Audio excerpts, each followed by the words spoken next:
Welcome back to the Bill Boldly podcast. I'm your host, Pat Rodgers, and today we have a special guest in Paul Anthony, founder and CEO of Opstart. So, Paul, welcome to the show. Thank you for joining us today. Thank you for having me. It's great to see you. Absolutely. So, Paul and I know each other from a few different lanes, but I previously, before we joined and started Rise, we were in a services business for accounting, which is the lane that Paul is in these days. And predominantly, really, the entire back office is what you guys are covering today. So I'm excited to share some insights on this front, but really more so to hear from Paul. This is really a follow-on to the beginning of the year where we talked about some of the key things that businesses should be thinking about. One of those being bookkeeping and back office operations to make sure your business is on great footing. And that's what we're going to dive in today to really get deeper into this and hopefully give you some good tidbits to make sure that you're running your business the way that is going to make it the most successful. So, Paul, before we dive in, give us a little background on what Opstart covers, how you got started, and that'll give us a good framework to get going. Yeah. So basically, I started this business like 5.5 years ago, having grown up with parents who were entrepreneurs and just idolizing, the entrepreneurial experience as the American dream. When I always thought I would start a business, I didn't know what exactly I wanted to do. And, through some experiences I had in the process of looking into what it takes to start and run a business, I realized that there was a lot of boring, complex minutia involved that, I wouldn't be excited about if I were to take that leap. And then that sort of had a light bulb moment for me where I was like, well, who does all the boring minutia for other business owners? That can't be something they enjoy. And specifically within the finance realm, I had been a venture capitalist investing in startups. I had been the co-founder and CFO of another startup and tried to run, our whole finance function myself. So I had some deep appreciation for that. And that was an area where I had seen, you know, tons and tons of entrepreneurs struggle. And I didn't feel the existing solutions out there were particularly well suited for them. And to me, the problem came down to usually as an entrepreneur, when you're trying to handle anything from bookkeeping to taxes to forecasting, budgeting, paying bills, running payroll, whatever it might be, your options are either, sort of an advisor, like a CPA firm that sits back and waits for you to ask them questions and then bills you by the hour, right? Or you're hiring sort of a freelancer because nobody really has the budget for full-time employees in this department early on, right? So you're trying to hire some Upwork contractor or your friend's mom's aunt who's got 5 hours a week to help with this. And then you're beholden to the risk of relying on one person who has access to your bank accounts, who may or may not really be an accounting expert, and based on your budget, probably doesn't have a ton of expertise, and certainly can't handle all the variety of functions that are required for the business. And a lot of that ultimate burden just falls back on the founder. You're coordinating between different parties who are involved here. You're trying to make decisions yourself that you're really not qualified to make. And many entrepreneurs end up just kind of pushing things down the road until they can't anymore because this is such an annoying topic to deal with. So, to make a long story short here, right, we built Opstart to be a finance function as a service, right? You take the expertise of a CPA firm combined with a really good, team of freelance CFOs and whatnot, package it all up into one service that's just in your corner year round, handling everything you need to do on the finance, accounting, and back office front. So we're keeping your books, we're paying your bills, we're fixing your payroll compliance and running payroll for you. We're filing your taxes, and we've got, high level strategic guidance and folks you can collaborate with there. It's designed to essentially take all the work off of a founder's plate, help them get it right early on, in a way that's both affordable and scalable. Love it. And you mentioned boring. Accounting, back office ops, boring.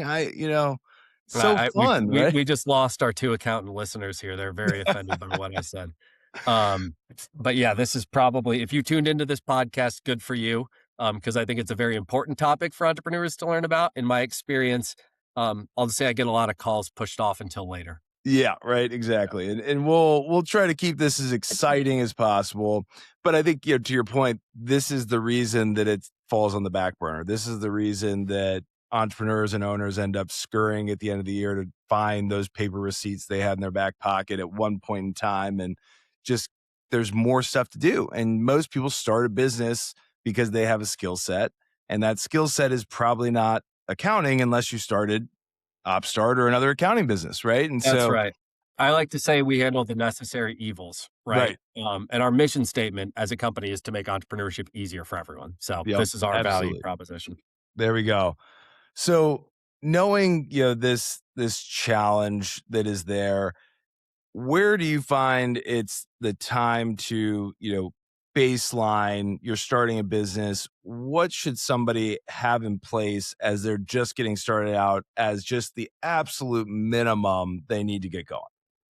The day one recommendations that I typically have are before you bother figuring anything else out, right? Create separate payment accounts for your business versus personal. So set up a business bank account with a debit or credit card attached to it, right? So you can spend money through that account. And then just pull up like a Google Sheet or Excel file or something and start logging all of your business expenses. This this specific way of doing things won't last for long, but at least in your very earliest stages while you have other priorities, you have a clean list of what are business expenses, and you can then hand that off to someone like us later to make sense of it all. And Yep. then the other thing I'll just quickly flag is, we have really good resources out there today in terms of like ChatGPT and Google and whatnot to find some answers. Just do a little quick search based on what type of business you have and when you incorporated as to what tax and compliance items might be on the horizon, right? It won't be a huge deal if you forget to file some specific state thing in your first month of business, right? We can always fix that for you later. But um once you get on the bad side of some government agency, they're not very efficient about figuring out that you've righted the ship. So they'll keep sending you mail forever on it. So Yep. just if you can avoid some of that early on by just figuring out what's due and whether you can do it yourself or need to come to talk to me about it, right? That's the other thing I'll add. Yeah. You bring up the separate accounts, and I think this is such a challenge if you don't do this early. And, we'll probably weave in a couple horror stories here throughout the conversation. But I recently, and this has happened multiple other times that I've talked to businesses of an owner having so much of their personal expenses and accounts and everything wound up in the business accounting. When you get to a place where you want to finance something, you want to sell your business, and whether it's the bank asking for those financials or a potential purchaser coming in to actually give you a valuation on that business, you are going to get hit hard if you still have everything That's commingled. And I've seen everything from a pool being installed and expensed over there to trucks that are actually, no, those are personal trucks versus work trucks. I mean, all of these things can drastically impact the success of either getting that financing loan to scale the business or on an exit, and your expectation of a sale versus reality can be wildly skewed. So I think to your point, that 100%. is one of the biggest things to do immediately is separate those transactions. Yeah, and just I mean, I like to think the way you can make this as easy as possible for yourself, right? Is just limiting the need to go back and piece a puzzle together, right? So just at like the highest possible level, if every business expense and every piece of business income runs through the same bank account, even if you were to ignore bookkeeping for a couple months or whatever it might be and just hand it over to an accountant at the end of the year, it's actually pretty easy for me to stitch together financial statements from that bank account because that's the full picture right there. It's Yep. not cleanly organized, but it's the full picture. The situations that really, kill me are when a founder comes to us saying, "It was my first year, I had other priorities, but now we got to get our financials in order." And it's like, we'll have to go through all of your personal bank statements together to assign things in either direction. You've got 4 different credit cards where the expenses may or may not be. You got some stuff that was in cash. That's where the picture gets really difficult. Yeah. It's And like that it's like, an email inbox for me, like, I run everything through the same email inbox so I can just search and find a conversation.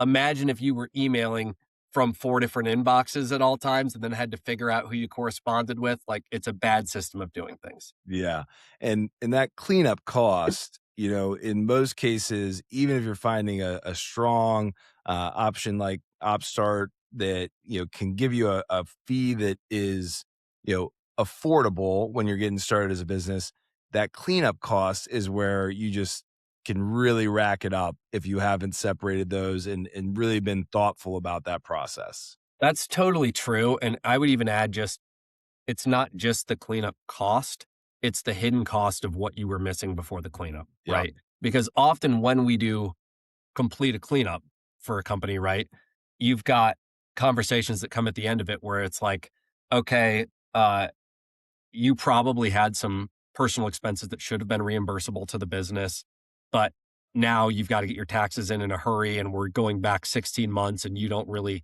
have time to go add all those back and figure out for us which ones were business expenses. So you're forfeiting that. Or you've got customers that, as we're cleaning up the books, we find this customer didn't pay your invoice in March of last year.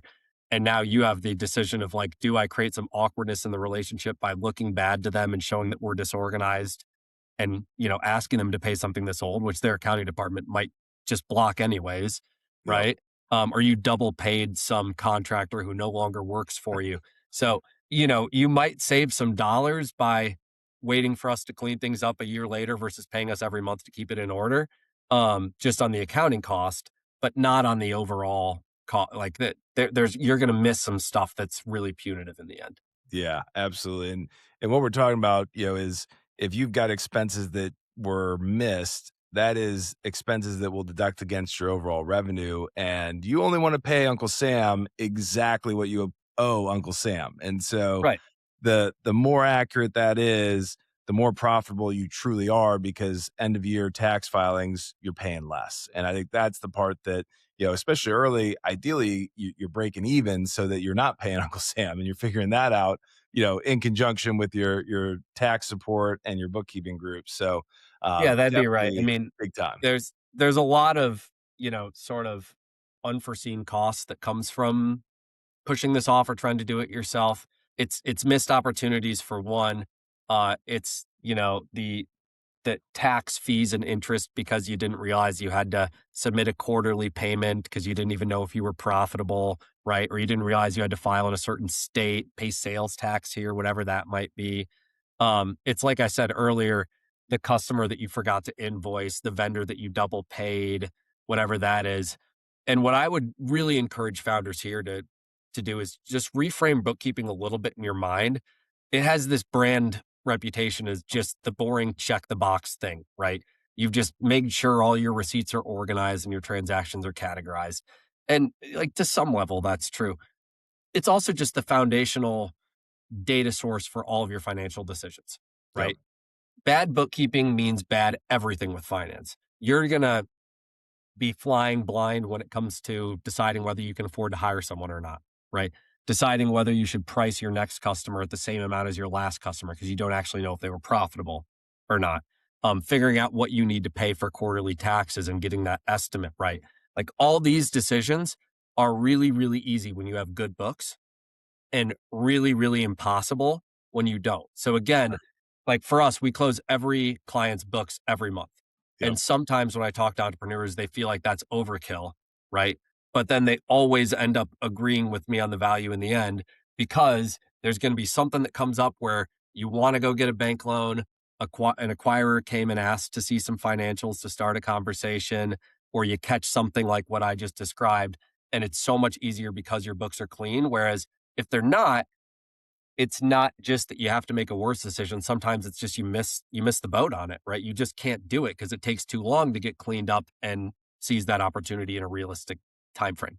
Absolutely. And I think, that point is, do you want to spend, 30 minutes to an hour at the end of the month confirming that I didn't miss anything? Or do you want to spend 3 days at the end of the quarter trying to figure out what's going on? A And time is hundred money, percent. right? And A so 100%.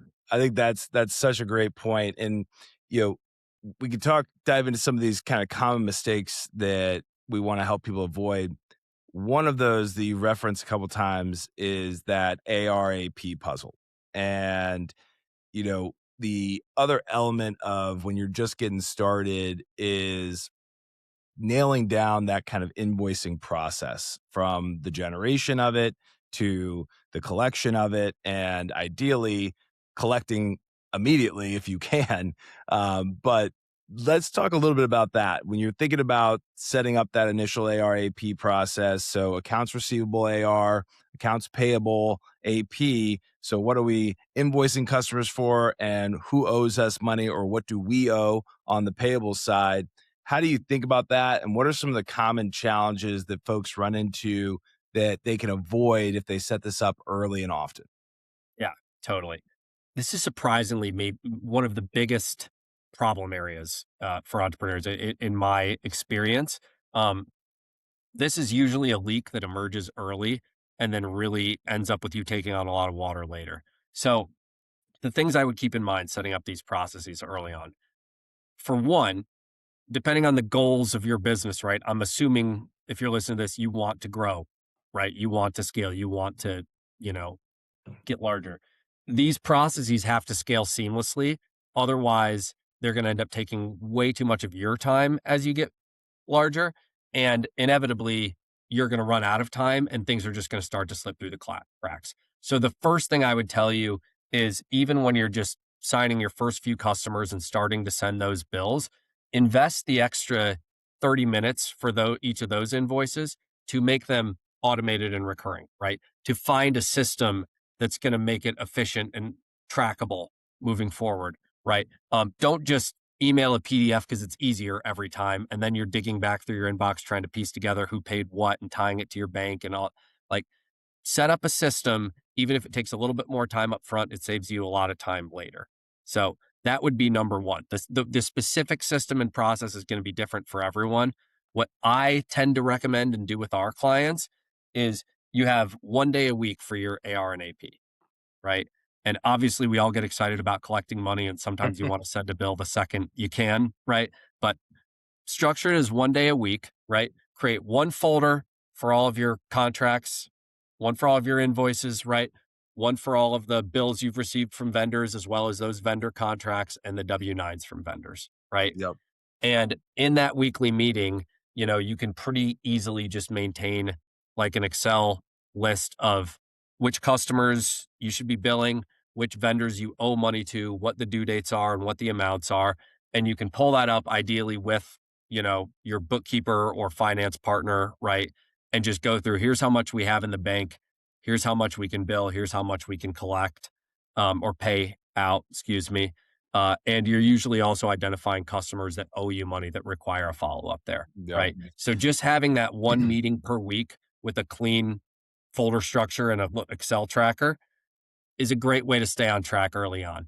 As you grow, right, there's a little bit more of a layer that I would add to this, where I would be looking at from a bill pay perspective, look at tools like Ramp Yep. instead of paying bills through whatever your local bank is, right? Like Ramp or Bill.com is another Yep. one. Those are really helpful in those regards. We like Row a lot. And then on the collection side, right? A lot of this is going to be business model dependent in terms of what system works best for you. So if you have specific questions, you can follow up with me. I won't run through all the ones we would recommend, but look at what your payment processing fees are. Look at whether you can automate follow-up emails and recurring invoices. You should be able to do both of those, right? And then look at whether that system ties to your bank account so that you don't have to update it when somebody pays or doesn't pay, right? Yep. You need one very clean, easily automated system of record for who has paid you. And ideally, you want to be able to automate the chase downs of it. So the recurring invoices and the reminders. Yep. And that's a great point on both the timelines of some of these things, right? So I think a lot of entrepreneurs and early business owners miss the fact that you can negotiate both the time to pay for your customers. Is that, are you a business like e-commerce where it's a transaction, it's hitting your account immediately? In that case, make sure that you're negotiating your processing fees so that you're not leaving money on the table. Or if you are a services based business, you're sending an invoice, ideally your net terms of payment are 15, 30, whatever the case might be, And then on the payable side, the vendors you're working with, you're extending that out 60 days, 90 days, so that you've got this flow of dollars coming in before dollars are coming out, and so on and so forth. And I think so many people miss that. And that's another benefit of having a group like Opstart and others to be able to give you that idea of, oh, I can negotiate that. I can have that power to make sure that these things are fit in the right places. Like, that's such an important concept that I think a lot of people miss. And that's one of the fun ones of bookkeeping. Yeah, it is. If you're trying to, bootstrap a business and grow it, right? The cash conversion cycle is super, super important to that. Like if you get paid before you have to pay for what you're selling, you can keep continually reinvesting in growth very quickly. If the opposite is true, you're always going to be in hot water trying to figure out how to make payroll before you can go order your next batch of inventory or hire your next service provider to keep meeting capacity, right? So it's a huge thing. And I would add just the theme of all of this, right, is when do you tackle it, right? Yep. You got a lot of priorities early. My two things on that would just be it's never too late, right? Bringing in someone new, you might be surprised what they see in the financials that you haven't seen, right? And there's always going to be an opportunity to improve things. It's better to do it today than it is to do it next year, right? Yep. And similarly, maybe I'm biased in this regard. I think you need to do it earlier than you think. Yep. And I very much understand every dollar counts in a startup and you want to spend it all on the stuff that's most critical. So I get that. But Yep. the cost of an Opstart or a similar service, right, is not going to be overly burdensome, you Yep. know? Especially early Um, on. Cause I mean, Especially when you're early on, right? It's a pretty limited cost. As we already went through, I think you make that cost up by avoiding fees, catching all the opportunities, making sure you do bill all your customers, you don't overpay your vendors, you cancel your unused subscriptions, so on and so forth. But also, it just allows you to keep continually making progress, right? yep. And we have a mutual friend who uses this analogy a lot, where for tech companies, right, you talk a lot about tech debt, right? You're Yep. scaling a software platform or an app or something like that, and you eventually need to stop and kill some progress because you built it the wrong way and the architecture got clunky, and now you need to rebuild it. There's operational debt that you incur as well when you wait on this stuff, Yep. right? So you don't want to hit a point where your business is exploding and taking off, and now you realize that you just can't keep pace with your invoicing because the process was too manual and clunky, right? Or your payroll is completely broken because you had to hire people in new states and you weren't set up for it. Now you've got a bunch of fees. Or again, your books have just fallen into a complete state of disarray, and now you need to turn your attention to the least favorite part of your business at a time when things are exploding and you're going to kill all your momentum. Yep. Do this stuff early. The cost you pay to get it done right and maybe even get it professionalized slightly before you need it, that's not going to sink your business. Yep. But the risk of not having it done actually could sink your business. And so that asymmetric downside should be factored in. Yeah.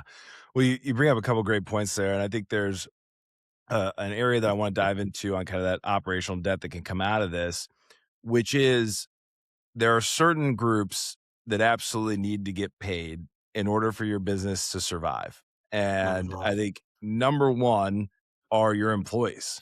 Number two are vendors you rely on daily. And if either of those relationships are eroded by trust, or the thing that always kept me up at night as a founder and operator is missing payroll.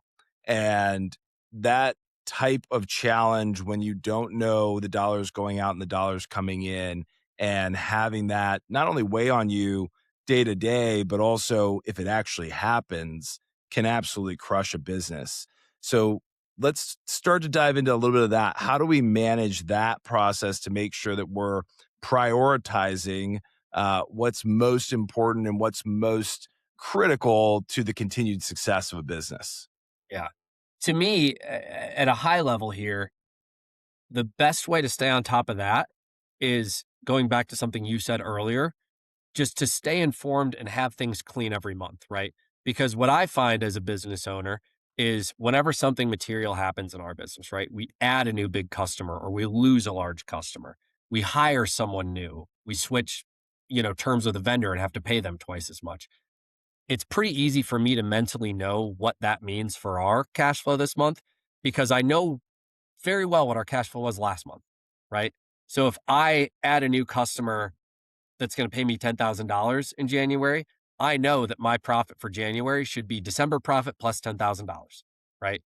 I know that if one of our employees gets a big raise and they cost me an extra $1,000 a month in February, my February profit is my January profit minus $1,000, right? And that math is a lot easier to do than trying to reconstruct a whole financial statement in your head and paint that picture, right? So Yep. the closer you are to last month's numbers and the more confidence you have in those, the easier it is for you to predict what this month's numbers are and make decisions on whether you can include a bonus or a commission in a payroll, whether you can afford to give a customer a little bit of a break and let them pay late, something like that, you Yep. know? That to me is probably most important. There are very tactical types of views you can create for yourself to make those decisions that are business specific, right? But at a high level, just having clean books all the time and being really confident in your numbers from last month helps you make current decisions very quickly. Yeah, it's a great point because I think there's always this kind of battle for new businesses of trying to get to profitability versus trying to grow. And that can be such a tightrope to walk in terms of, both are necessary, but, chicken before the egg and, and all of that. When you're thinking and working with a customer, what types of reserves, and when we talk about reserves, talking about cash reserves, things that when something blows up, something doesn't get paid, something happens, and that could also be on the positive side of I'm ready to invest in something. What type of reserves are you recommending, let's say early stage, mid stage, so on, to make sure that you're ready for those, bumps in the road or opportunities that you're ready to attack? Again, a lot of this is business specific. So Yeah. I would encourage you, first of all, to think about the nature of your own business. And the couple things I would specifically focus on are number one, how like recurring and consistent and reliable is our revenue? Our customers ordering the exact same product each month and they're big, large organizations that are in a stable place and we have long-term contracts with them. Okay, that adds some assurance that means I probably need to reserve less for emergencies. From an expense standpoint, right? Same type of thing. Is it reliable? Do you have once a year big insurance bills that could come due or equipment you need to purchase? If you're relying on a hard asset like, a piece of manufacturing equipment, a truck, whatever, you want to have enough that you can reliably replace that if need be. So you'll be close enough to the situation where if you think about it, you can probably get some idea of how predictable and stable things are. And then the second, maybe business specific factor is like, how flexible are you to get capital in if needed for either an emergency or an opportunity? So if you have a credit line with a bank that's really solid terms, that allows you to keep a little bit less in reserves if you want, right? If you, are comfortable putting in money personally to finance something like this, if needed, you can keep a little bit less in reserves in that regard. But generally speaking, as a rule of thumb, I would say, do your best to make sure that if your revenue evaporated next month, you'd still have enough to cover the entirety of your payroll at a minimum, right? And if you are consistently making money, right? Let's say at a reasonable margin, you're profiting 10% a month on average or something like that. I would still keep, let's call it 3 to 6 months of operating expenses and reserves ideally. Yep. Um, and if you are losing money, still trying to grow enough to get to break even, I would keep more than that. Yeah. And my last tactical thing would just be if you are at, the good stage where you have a little bit of cash you've generated from the business and you're figuring out what to do with it, you know, don't keep all of your reserves in a checking account, Yep. right? You do want to keep a portion of it in like a money market account that earns some interest for your business. My, again, rule of thumb would be have enough in checking to cover a month of operating expenses if you have no revenue, right? The rest can probably sit in a money market account. And you should never put the extra reserves, the stuff you're earning interest on, never put that in a product your bank recommends that has a lockup period. You should be Yeah, able to access it at all times. So again, most of the kind of modern banks that we work with have really flexible money market accounts where you'll earn 4 to 5% on it. And there's zero penalties for withdrawing as much of it as you want, as often as you want. So basically, it functions like a checking account with one added layer where you need to wait a couple days for the funds to hit checking, right? sure. Yep, Um, you don't want to put it into CDs and treasury ladders and yep. stuff that some local banks I've seen do recommend because they're going to get like inevitably some opportunity will come up or some emergency will come up and you'll end up paying a penalty that kills all the interest benefits you had to get out of that early. Yeah, absolutely. No, that's great advice. Yeah, don't leave too much money on the sidelines without earning something And else also on it. don't lock it up somewhere where you can't get Yeah, it ideally, right? absolutely, absolutely. So we talked about some of the common mistakes. I think one of the things that's always interesting is, can I trust this bookkeeper? And the challenge I think a lot of folks don't grasp is that there are CPAs and folks that have somewhat fiduciary responsibility and backing of insurance and all of these things that really give them a credential, so to speak, of what they're actually operating under. And then you have the Wild West. And I think the challenge is that bookkeepers in general, those that are either operating independently or separately from a large firm, are not CPAs. They do not have that accreditation, education that can answer a lot of the hard, difficult questions that may be there.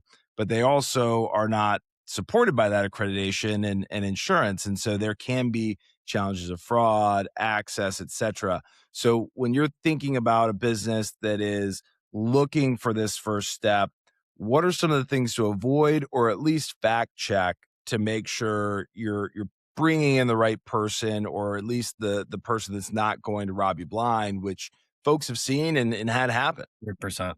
Yeah, it's unfortunately very common. Like theft and fraud in this industry is common, particularly when it comes to freelance bookkeepers, right? Um, and maybe even more benign than that, but still really important, is just you're going to be relying on this person for a lot of advice beyond just tackling administrative work. Like they're going to be making split decisions on how to categorize something, Hmm. right? On and it's going to impact your taxability. It's going to impact how your financials look if you're trying to get a bank loan or get acquired. Um, it's going to impact what you think a customer owes you, what you think you owe a vendor, right? Um, and so generally, I would think about it this way: just don't put all your eggs in one basket in any of these regards, right? You shouldn't have one freelance individual that has access to your bank accounts and the ability to withdraw money from them, or the ability to create a fake vendor invoice and pay it, right? You shouldn't have one individual that's making all your decisions on where money goes and what taxes need to be filed and what system you should set up and how you should present your P&L and L and so on and so forth, right? But at the same time, you do want one go-to person for just the experience of how easy it is for you. Going back to Yep. what I said earlier, you don't want to triangulate between 3 or 4 separate parties that don't work together that all have different opinions on this. So again, I'm biased on this. I think working with an actual professional organization that provides this as a service has huge benefits because, for one, we set up the proper security protocols, we have insurance, we have oversight. You know that you're not going to get robbed or defrauded by anybody working with Opstart. And that's same for, other services in our space, right? Uh, Number two is just you're not getting only one person's perspective when you work with with a service like us, right? Our team every day is collaborating, in our internal Slack channel saying like, we've got a client that wants to accomplish this specific goal. Has anybody had experience with that? Yes, here's how you should set that up. Here's a tool that I used. You can get a discount using this link, right? Or they'll loop in our tax team for a strategic tax conversation. They'll loop in one of our fractional CFOs to help you think about, getting acquired and what you can do to prepare for that, right? So you're getting the full playbook and expertise of a team that does this exclusively, even if one person is really handling your work day to day, right? Yeah. So, and another just simple one is like, if you're either not happy with that person's work or that person steps out the door today and gets hit by a bus, whatever it might be, we've got another person in there tomorrow, right? Right. Whereas right now, think about what happens if your freelance bookkeeper does that. Yeah, can you even get into all your accounts? Yep. Right? Can you keep things afloat for a month, especially if you're in the midst of trying to secure a loan or get acquired or whatever that is? You know, again, there's a lot of risk going the freelancer route in terms of getting robbed, getting bad advice, getting systems and processes set up the wrong way, um, or just getting screwed because that person leaves, you know? Yep. Yep. Uh, and so that's one reason why I just really think go with the service. You do have to pay a markup on the labor. That's how business works. But the assurance you get and the quality you get is going to be really strong.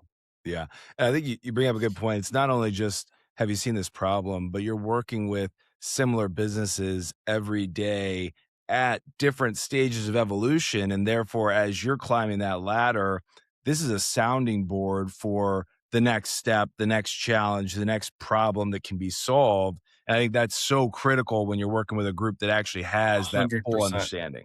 Yeah. And I mean, honestly, every time that we step in and take over for a freelance bookkeeper that has just been there doing things as an individual for a long time, I have the same conversation with the entrepreneur about it, which is I'm telling them like, yeah, I think we're going to need about 20 hours a month for this. And here's how I price it. And our hourly rate might be higher than the bookkeeper they were paying before, but they're saying there's no way you only need 20 hours a month. You know, we had Jeanette in the office 20 hours a week. I'm like, Yeah. I promise you, we're going to set up the processes in a much more efficient way. And that's no shade on the person that has been doing the work for you. As long as they kept it up at decent quality, you're fine, right? Yep. But ultimately, because we've done this for hundreds of businesses and do it every day and have thoughtful research behind it, we know which systems to set up. We know how to, make the processes efficient and compliant and clear and automate the reporting. There's obviously a lot of tools that come out every day now that promise a lot on the automation side. I've demoed every single one of them and I can tell you which ones work and don't, and then I can set them up for you, right? Yep. So it's going to unlock a ton of efficiency right away. And you will be shocked at how much of a breath of fresh air it is when you get people in there who, really, really know how to do this. Yeah.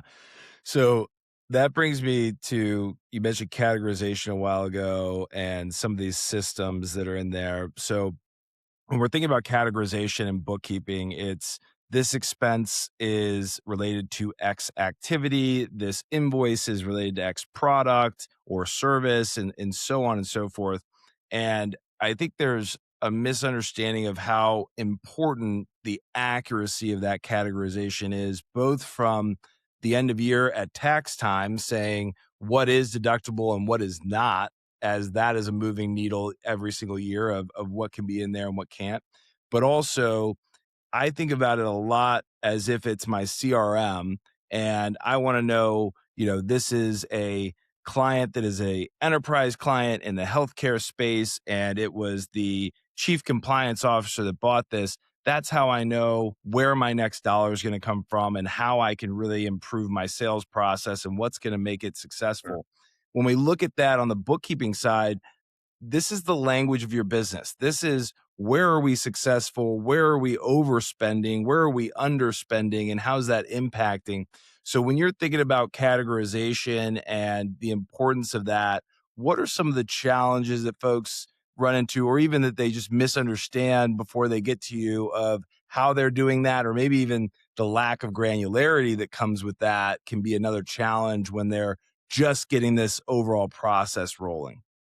Yeah, the first things I would think about as a business owner here um, are number one, just what format are the financials coming to you in every month, right? Because if you are seeing a financial report, I mean, first of all, it might not be every month, right? You might see one every quarter or every year. If your financial statement has six line items, revenue, payroll, office supplies, inventory, whatever, it's going to be pretty tough for me to catch a missed categorization there because Yep. those are some big, broad buckets, right? and it covers a broad time period too in some of these instances, right? Um, we have standard chart of accounts that we use for every client based on their industry, right? And we have additional automated reports on top of that. So the data is cut a few different ways to give you granular views. And with the right level of granularity, which you don't want a 100 line item statement either, because that then you're missing the forest for the trees. But with the right granularity, you can pretty easily work your way down to the details to figure out what may have been miscategorized, right? So just to give you an example, right? I start when I'm reviewing financials at a by department level. So I'm looking at, huh, our sales and marketing expenses jumped by 2,500 last month. I don't remember why that would be a case. Now I'm expanding the sales and marketing department to look at all those different line items. And one of those line items is travel and entertainment. Okay, I had a $2,500 expense last month in travel and entertainment. That's not something where I spend money every month. That would explain why it increased. And if I didn't actually travel for a sales and marketing purpose, now I just caught that, someone thought our internal team offsite was actually a marketing event and put the dollars in the wrong place. And that actually matters, not just because I want it accurate so I can know what's going on in my business, but also because if I'm entering a conversation with investors right now, they're going to really scrutinize those department level expenses to say how efficient are they on their growth spend, right? Or where could we cut money if we don't think they need to do their own marketing moving forward, whatever it is. So again, you want it accurate. So Yep. that would be my first piece of advice is just think about the reporting structure and can you naturally yourself click down and do a granular level and show just month over month based on what increased or decreased, right? What may have been missed as a categorization. You don't want to go through every list of transactions to get there, but you want to be able to quickly find which transactions hit the account when the time comes. Yep. The second thing I would say is from sort of a tools and systems standpoint, right? Your goal as a founder should be that you have a login for QuickBooks, but you never really have to go in there. You just see clean financial statements and have someone who can send you the detail you need. Like I do believe in that. But with that said, there's a difference between that and having just a total black box where like your accountant takes all of this information at the end of each month and quarter and sends you a statement. And now, if you want to dig in with them and figure out if it's accurate, you're just running up an hourly bill, right? Like Yep. you don't want that scenario. Which I So have seen before where the business owner doesn't actually have access to their QuickBooks accounts, bank accounts, other things. I think our accountant pays for that subscription. Yeah. I don't know what system they Red use. flag. Yes, huge, huge red flag. So, like, for Opstart clients, one of the cool things we rolled out this year is we actually just built an AI chatbot that overlays with QuickBooks, Oh, and nice. it's free for all of our clients to use. So, when it comes to just being able to ask the dumb questions and get quick answers, now you can use that chatbot to say, send me a list of all our subscriptions that are active. And oh, these are the two I can cancel because I'm not actually using those anymore. Yep. Or give me the amounts we've paid to these 5 vendors every month for the last 6 months. Okay, this vendor keeps charging me more and more. I got to figure out what's going on. Send me this is a great export you can get from QuickBooks without needing any AI tool. Have your bookkeeper or go in yourself to do it.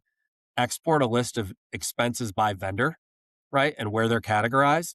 And it's a good rolled up summary report where you can see any vendor that's been categorized into more than one P&L line item. That's probably a miscategorization. Yep. Or just at a vendor level, like you don't want to find 8 transactions related to Google that were categorized as office supplies when they should have been categorized as ad spend. But if you just see a report that says all of your Google spend was hitting office supplies, you can just bulk recategorize that to ad spend instead, right? So it's much easier to do it. And that's not something I do every month, but I suggest at least once a year, if not once a quarter, have your accountant send you that export of transactions by vendor and what account they're categorized to. That's the easiest, very quick way to identify something that's been going wrong that you can get fixed. Yeah. And I think, a very simple example of why do I need this? Why would I get, granular? And to your point, please don't go too granular. Yeah. But if all of my Google ad spend is hitting office supplies or a mix of office supplies and something else, it's going to make my cost of sale look either substantially higher or substantially lower. And so I think I'm doing great when I'm actually burning cash.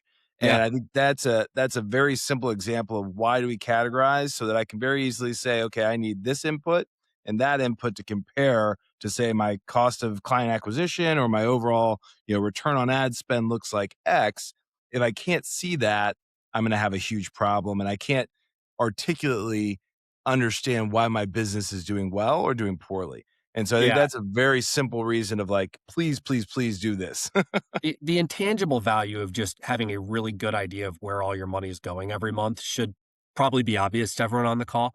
But the most like tangible consequences of really sloppy categorizations to me are, for one, missed opportunities in taxes because there are tax credits like the R&D tax credit. Yep. If all your expenses are cleanly categorized, I can tell you right off the bat what you might save through that, and we're going to claim every dollar that we can get for you. Whereas if you're missing categorizations and stuff that is R&D is going into sales and marketing or G&A or whatever, you're going to miss out on money there. Same thing with just deductibility of certain expenses for your, personal return versus others. That's one obvious one. Another one that, you'll encounter at some point, but you don't see every month is you don't want to get into a conversation with a lender or acquirer and be caught with your pants down on this, right? Yep. Because they are going to dig in deep and stuff that you might not realize, but is going to feel obvious to them is like your gross margin is 90% on an e-commerce business. That doesn't make any sense, Yep. right? And now you've just immediately lost their trust. You look like a clown, right? Yeah. Um, and then finally is just, making bad budgeting type of decisions when you are, bringing on a new department leader or just trying to, work through your strategy for this year, whatever that is. If your categorizations aren't very good, then you might make a disastrously wrong decision on Yep. that front. Yep. Um, to put it simply, right? And so again, I think bookkeeping it's the foundational data for all financial analysis and decision making. Categorizations are really what bookkeeping chalks up to me. Like you can Yep. talk about the other parts on compliance and storing receipts and all that. I personally don't care all that much about that. I think it's just get this data really clean so I, as an entrepreneur, can use it to make smart decisions and make sure I'm staying on track. Yeah. Well, an accounting professor once said to me that, accounting is the language of business, Right. and it can't be truer than in a financial discussion for a loan or an acquisition on either side of the table, because ultimately the trust and confidence will be eroded immediately if you cannot understand and articulate how your business is operating and prove why you're asking for X or Y. And I think Yeah. that's so, so critical to get right as soon And as I'll tell you possible. this, as someone who started my career in finance, like I worked in investment banking to start my career, then went into venture capital. The people on the other side of the table from you, they are smart. They do this all the time, and they are looking for any leverage they can get to ultimately get you to accept a lower price. Like Yep. business owners out there, yeah, a ton of you are just getting inbound emails and calls and whatnot all the time from people that are trying to gas you up so that you'll consider selling your business, Yep. right? And ultimately, their process on this is they want to flatter and excite you up front. This is such an awesome business. We'd love to have it, right? Then they want to consume your focus and just totally delude you with diligence requests and conversations and all this so that you mentally get all in on this and don't want to waste the effort in the end. And then as the end approaches, they start to find that leverage, right? Yep. So they're suddenly requesting a quality of earnings study on your accounting. They're suddenly requesting add backs to EBITDA to make your profitability look worse that you have to defend against. They're suddenly requesting detailed tax diligence, so on and so forth. And they're trying to pressure you to move fast and saying this offer comes off the table. And now you're thinking, did I just waste 6 months of my life or do I have to accept a valuation that's 40% lower than what I thought it would be? Yep. Right. That's the process. So again, not to overhyped bookkeeping, really, really clean books kill a ton of that leverage. Yep. And having providers in your corner that can easily scale up in those situations too sucks up a ton of that leverage. Yep. We had a client last year that on the very last mile of their M&A process, like last day when they're supposed to sign, suddenly the acquirer comes back with, if you can't get us assurance on these tax diligence items, we're knocking six figures off the price, right? And we charged them a fee that was a fraction of that, obviously, to go in and handle all that tax diligence and interface directly with the provider. and the acquisition got done at the original price, right? Yep. But that's how these companies feast, right? It's this model of like the price is where they make their money. It's at purchase. They want to get you to a lower price. They excite you with a high price, then they find reasons to lower it or to walk away. Yep. And so the more prepared you are in advance, the better those conversations are going to go. And that Oh comes yeah. back to just doing things right along the way. And also, you know, not entering those conversations until you are ready. Oh yeah. Well, and another one just in that same vein, we had a customer at the last business, got an offer, same thing. They were expecting a multiple on revenue, starts getting dinged, bookkeeping error, bookkeeping error.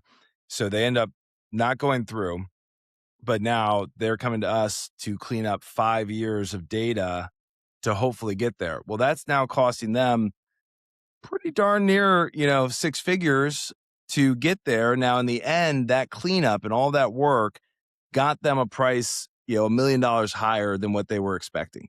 And I Yeah. think that's the part where, yes, it's gonna burn in the end if you gotta get there. So let's just do it now Yeah. and not worry about it, 100%. right?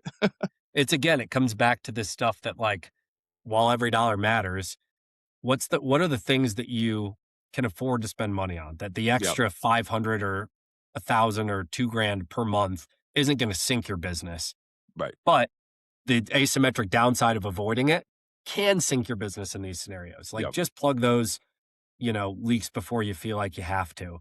yeah, That's, there's somebody that I follow and respect always talks about sort of like, for your personal life, write a list every quarter of like, if everything falls apart for me, what are the top 3 reasons why? yeah, If I had to guess, if you tell me in a year that my life has gone to hell, what are the my first 3 guesses as to why it went to hell? Now yep, just solve those problems, right? yeah, Same philosophy applies for business, right? If one of your things that you're worried about in the back of your mind is just like, I don't know if our books are going to stand up. I don't know if we filed all the taxes we think we need to file. I don't think we have actually figured out if those contractors we're paying should be part-time employees, right? Like, you take your medicine now, get that yep, solved, and you're going to be very grateful you did later. yeah. And ultimately, we're talking about setting the foundation of your business. Invest in that foundation. You're not building a house without it. Let's go ahead and get that done now. And you're going to be grateful for it in the end, which I think, brings me to kind of one of the last points I want to dive into because I think this is something a lot of people are curious about. We've talked about a few pieces of technology out there. Recommendations, I think, from my standpoint, QBO is the simplest next step from that spreadsheet. And then we talked about Ramp, which is an interesting one because you're talking about both bill pay and some really interesting credit card related activities that support and streamline categorization. One of the things I think, that's interesting is also this craze for AI categorization, and I know we've both seen how that can be positive and wildly negative. So, what are some of your recommendations of setting up that technological foundation, and why, even with that, we need some oversight of that data and some hands-on diligence to ensure accuracy? Totally. So, again, there might be business model specific ones that anybody Of who's course. interested can ping me after this to get advice on. Generally speaking, I tend to agree with you. I think QuickBooks Online, specifically QBO, Yes, is please no more desktop. best as your general ledger. And like I said, you as an entrepreneur will probably hate QuickBooks and not want to go in there. Every accountant you work with knows how to use it. It's got the best stack of integrations in the industry, right? Like it's going to scale well for you because you shouldn't be doing your books for long if you're doing them now, right? Yep. So that's what I would set up at the center of it as your general ledger.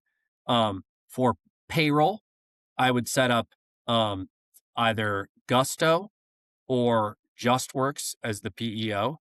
Um, there are some other really good providers, so no offense to them. There are plenty of others that I like, but I would stay away from the more legacy systems there because these ones are going to make your life much easier, right? If you're And your hiring in employees. I think that's yeah, the other and your part is your employees for employees' sure. lives. I mean, that's so critical too. Yeah, if you are hiring in multiple states, I'd really consider going to a PEO early, and JustWorks Yep. is my favorite, but, like, there's a full stack That's in a our home professional state is employer a good one. organization, right? So they take all of the headache of HR and state compliance off your plate. So that's a Right. PEO. You're gonna pay a little bit more, but you no longer have to worry about HR payroll. It's a Yes. wonderful thing. And Gusto's a little bit cheaper. It's not a PEO, it's a traditional payroll system, but I like it a lot better than the ADPs of the world, or, definitely don't use QuickBooks as embedded payroll. I would Please tell no. you, like, use QuickBooks for your books, and that's it. Maybe Yep. invoicing customers. Those are the Yep. two things. So yeah, QuickBooks for your general ledger, Gusto or JustWorks for your payroll. Uh, in terms of your banking and expense management, so that comes into bill pay, credit cards, so on and so forth. My general recommendation there is pick one of the modern neobank types to be your operating hub. So Ramp doesn't actually have a bank account, but it has your credit cards and bill pays and whatnot, and you can tie it to your bank account. That's a good option. You also could use Row or Brex, both of which can give you a bank account and credit cards and expense management and so on and so forth. Those are the experience of switching to one of those, if you've been using a local bank or a Chase, Bank of America kind of national, will be mind blowing to you. It's so much better and so much easier to operate day to day. So I Yep. use one of those as my operating hub. And then if if you can, keep 2 banks open, right? Yep. We like in my world, working with a lot of startups, the Silicon Valley bank collapse a few years ago was really eye-opening to people. And if you were a company that happened to have banks accounts open with 2 different banks, you got your money out immediately as soon as there was, news that might be a bank run. If not, there's like a 3-day waiting period to open a new bank account, and by the time you got that account open, your money was already locked up, Yep. right? So you don't use it, but keep one account open as a failsafe with either a large national, a Chase, B of A, whatever, or your local bank that you want to support. I think that's great too, Yep. right? Yep. But run most of your operations through your Ramp, your Row, your Brex, right? One Yep. of those. Mercury's a good one too, but like one of those would be my operating hub. The other thing I really Um, like, just for that compliance stuff that we've talked about, is with the ramps, the rows, the breaks, from your phone, I can shut off an employee's credit card immediately, number 1, and number 2, I can set limits on those and change them as needed, so that there's never a accidental, "Oh, my bad, I paid yep, for my honeymoon on this credit card," or whatever the scenario may yep. be. And so I think those are the other kind of, built-in compliance components that will protect your business as you grow and scale and bring on new faces that, instead of babysitting, the system's doing it for you. Yeah. I mean, I get texts every time that our Brex cards are used, right? Yep. And most of the time I just ignore them and it's something I expected, but occasionally it's not. And I get to catch something before it becomes a problem. Or I get a text that reminds me, shoot, I was meaning to cancel that subscription and I forgot. Mhm. Right. And you can also set up specific credit cards for specific use cases to make the categorizations really easy. Yep. Getting into kind of the second part of this, right? I can set up a card in Ramp that's just for my marketing expenses. And every transaction on that card automatically is going to get categorized into the marketing line of my P&L. I can set up a specific Ramp card for just my lawyer. Like that's the card and this is the limit on it and they can't bill me more than that. And that gets getting categorized into legal, right? You can do it for a specific vendor, for a specific employee, for a specific use case. They can be physical or virtual cards. It makes it much easier. And again, the preferred experience I like running finance as either an entrepreneur or, a fractional CFO, right? Is just be moving the toggles. Don't be executing every task individually. Be setting the toggles in a way that automates work continuously, Yep. right? So that would be the system stack to me is where you keep and spend money, Row, Brex, Ramp, right? Your payroll, Gusto or JustWorks, your data hub that ties it all together and produces financial statements, right? QuickBooks, right? And then depending on your business, there are various tools that would make sense to collect money. That one's a little bit more bespoke. Sure. You might need an inventory management system. That's going to be a little bit more bespoke. But Job costing, some of these other yeah, areas. Yeah. exact. Yep. I feel like those three that I mentioned are kind of the core categories that apply across the board. I Yep. want to Yep. say. Absolutely. No, that's great. I think And in that's terms a of the great AI, foundation.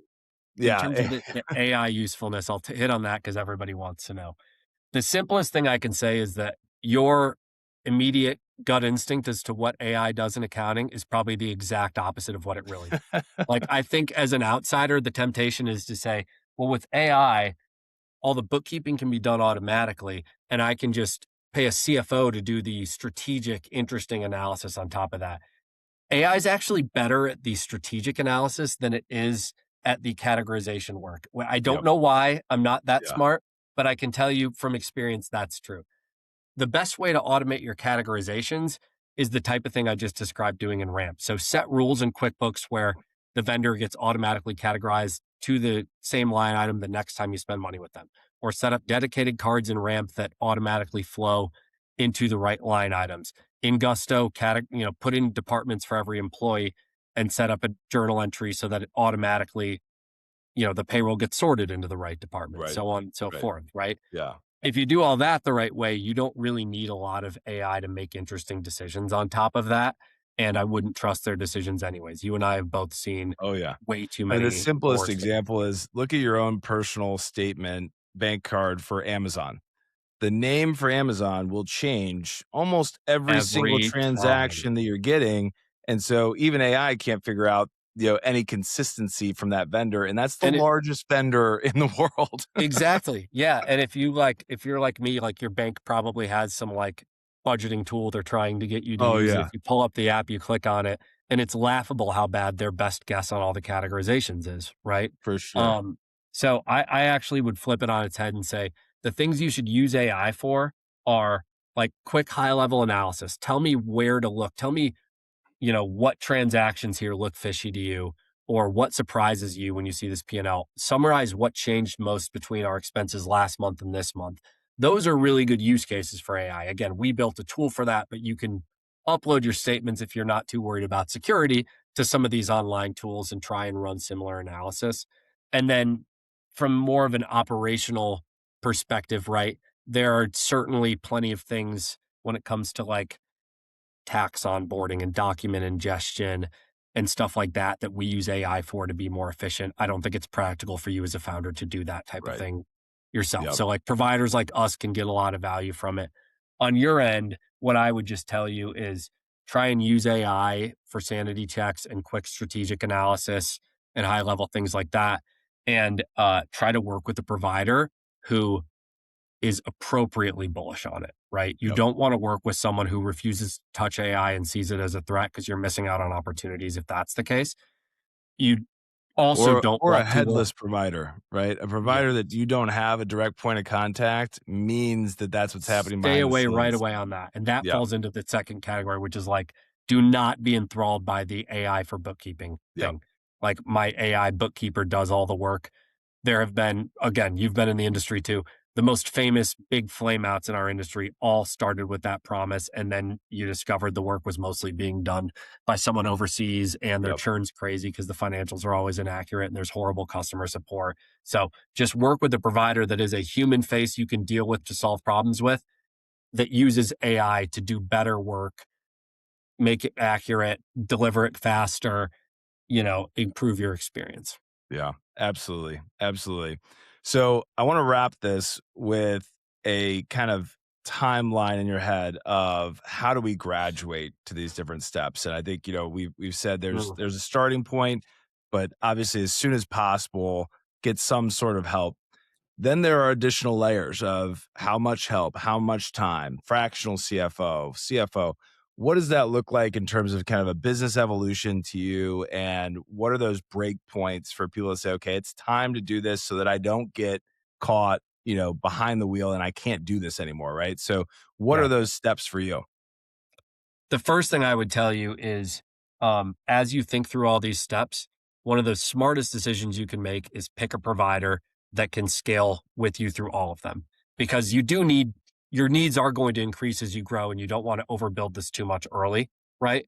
But at the same time, you don't want to hire a bookkeeper today and then a controller in a year and then a CFO a year after that and have to replace and restart every time. So pick a solution that you think can start with what you need today and then provide what you need in 5 years if everything goes well, right? Yep. Um, but that evolution to me is the first things you need as a small business are taxes and bookkeeping. Yep. Taxes are the non-negotiable, just like I don't care how tight money is, you absolutely have to file those and the government is watching. So like that technically might be 1A and bookkeeping is 1B. But Yeah. but those are the two things I would solve first, right? So get a provider you can trust that handles both bookkeeping and taxes, ideally, right? And the benefit there is the understanding. I think that's the part that's really critical that people don't realize is if my bookkeeper is doing it a certain way, it's because the relationship with the internal tax is aligned. If I Right. am taking my bookkeeper's work and going to another tax group, they're going to want to rework it, evaluate it. And guess what? That's just more hours and bills on top of That's what more you could money have than already you're paid. paying and more headache because they're saying, "We need to loop you in on a call to discuss this change," and you're like, "Why?" Yeah. Just deal with them directly. So, yes, the alignment's really important there, and again, when you are selecting the bookkeeping and tax provider, try to figure out if they know your business in like an anticipatory way. Like Yep. when you're on the call with them, it shouldn't feel like they're asking you, well, what do you want done? And you're telling them because you probably don't know what you actually need to be doing on the finance side, right? Like most entrepreneurs don't know all of that. If you're talking to a provider that's saying, okay, you told me about your business. I'm guessing that you need us to do X, Y, and Z, and here's why, and here's exactly how we would do it, the weight off your shoulders there is going to be massive. You don't want to work with someone that you're always directing, you know? It's the same as any other function of your business. The best employees are the people who know what needs to get done, do it, and then tell you it's done, right? Yep. Not the ones who sit around and wait for direction. So that same thing applies here, right? With bookkeeping and taxes solved in a very strong way with a good provider, you can probably scale longer than you think. The Yep. next phase of evolution to me would be offloading more work that just sucks up time from you or someone on your team. So basically, ARAP workflows are the Yep. main ones there. Depending on how you have payroll set up, that could fall in with the early bucket of bookkeeping and taxes or that second bucket. Um, but that's where you just offload it when, like most founders early on, don't mind themselves or their ops person or whatever just handles the bills, the invoices, Yep. clicks run on payroll. That's fine early on.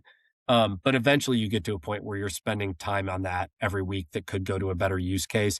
That's your trigger to move it over. And again, Yep. the sooner you move it over, there's that alignment you talked about with taxes where like you get less questions from your bookkeeper every month when they're the ones who also pay your bills and invoice your Yep. customers because they just know what's happening day to day. And a So, good distinction there is a big difference between a true controller who would be seeing this ARAP and a bookkeeper. So make yeah. sure you're not hiring a bookkeeper who has a title of controller because that is a very common challenge. 100 and, I didn't even think about that. That's where I should probably step back to because Upstart, we assign a controller to every client. I call it bookkeeping because that's what people look Yep. for on Google when they want our service. I don't believe that just a bookkeeper without controller level oversight is often really a helpful thing. Yep. Um, so yeah, the sooner you can get to a controller-led solution, the better. I would do it up front. If not up front, then certainly that's your next phase, right? Yep. Yep. Um, and then the next big steps to me are like taxes. Depending on where you're at early, you might try to find sort of the cheapest tax solution you can or something because you're not making a ton of money and whatever. You want to evolve pretty quickly to a tax provider that actually has some thoughtfulness and experience with businesses like yours. And whatever money you spend with them, they will find ways for you to make that back. Yep. Uh, and then from an operational standpoint, bringing on a fractional CFO would be the next step there after controller. Fractional CFO, I would say I more commonly see people making that jump too early versus too late. I see people not realize what the controller option is, and they go from freelance bookkeeper that just kind of does a messy job and barely keeps up with tasks and only works on stuff I tell them to, okay, I need to take this off my plate. I'm going to go hire a fractional CFO. Yep. Your fractional CFO is going to cost a CFO rate, but do the work of a controller or a bookkeeper because they don't have that support in place. So bring on a CFO only once you have a controller that reliably delivers the books in a pretty clean fashion every month.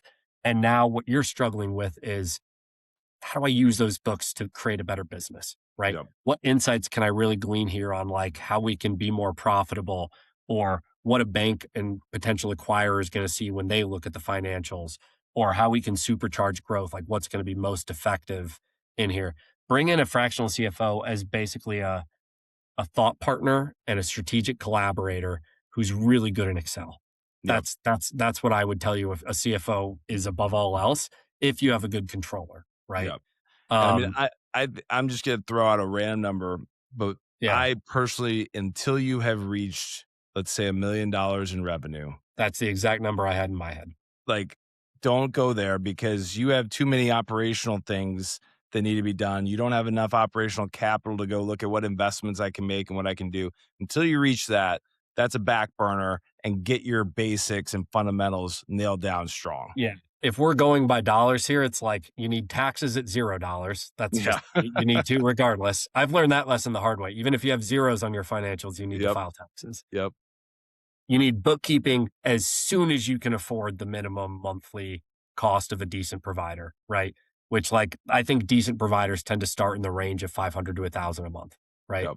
Um, so as soon as you can afford that, bring it on for bookkeeping. Uh, Fractional CFO, I would not consider before $1 million in revenue. And depending on the nature of your business, if it's more straightforward, right, you could go much later too. Yep. Yep. Um, and again, this is business model dependent, but I don't see companies bringing on any full-time finance staff for the most part until they are 10 plus million in revenue these days. Yep. Yep. For certain businesses where you do need more physical presence and it's very high transaction volume and a little bit complex, it can make sense to do that earlier. Yep. But like we also have some businesses that are very efficient, streamlined, scalable that we still support with a very, very part-time controller bookkeeper team, and they're doing 30 million of revenue, right? Yeah. So like it is business model dependent, but I think you can scale with a good fractional provider a lot longer than you think. Yeah. And I think the one business that I think a lot of our audience might be looking at, that I will kind of caveat, is if you're in construction and you're doing a lot Yes. of draws and a lot of those things, that controller in-house is wildly important because there's just too much in and out on a regular basis for a virtual employee to really truly understand that. But outside of that, the rest is pretty much to what Paul's saying, like, follow Right. that path. A good question to ask yourself would be like, how easy would it be for someone who's not sitting in our office in our physical place of business to piece together a financial statement just using online resources, right? So if I Yep. gave you access to Opstart's bank account and credit cards and whatnot, you could get a very clean picture of our business really quickly, right? Because Yep. we don't do any, you know, exchanging of cash, physical Right. warehouse counts, construction milestone Yep. based recognition, things like that, right? Yep. Other businesses, when you do have the need for more in person context where there's paper checks and there's construction milestones and there's people submitting physical time cards and stuff like that, like, those do require on site dedicated help earlier for sure. But you can still scale with that person plus outsource, which I think is the other part A that people hundred miss. Just percent. because you have one in-house doesn't mean you need 10. And I The think that's the number, other yes. piece there. Yeah. And a common one for me is you want to get a CFO or a VP of finance, maybe a controller in house, because you just need one person to sort of own this workflow and be your collaborator. And you want to work with someone you trust and see every day, right? Yep. Totally get that.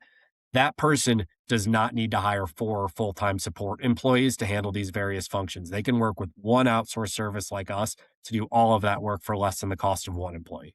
Yep. Absolutely. Absolutely. Well, that is, I think, the best outline, that folks can use and really run with. And so, Paul, I really appreciate you sharing all of your knowledge. I hope this has been more fun than you anticipated when you jumped on here, but thank you so much for joining us and giving our audience a great insight into bookkeeping and the options they have ahead of them. No, thank you. I don't spend enough time talking to people who actually understand and appreciate bookkeeping. So this was a lot of fun for me, and I would love to do it again sometime. Wonderful. We'll definitely, and if folks have questions, send them in, because this is the stuff that we want to give to you that helps you build boldly, get out there, and continue to crush your growth. So, Yeah, Paul, and thank you please so come find much. me on LinkedIn and whatnot. I'm Yes, always happy to chat with an entrepreneur and just give free advice. This is why I love what I do. So absolutely. And we'll have Paul's contact info in the show notes, so check those out. And Paul, once again, thank you so much for joining us today. thank you, Pat.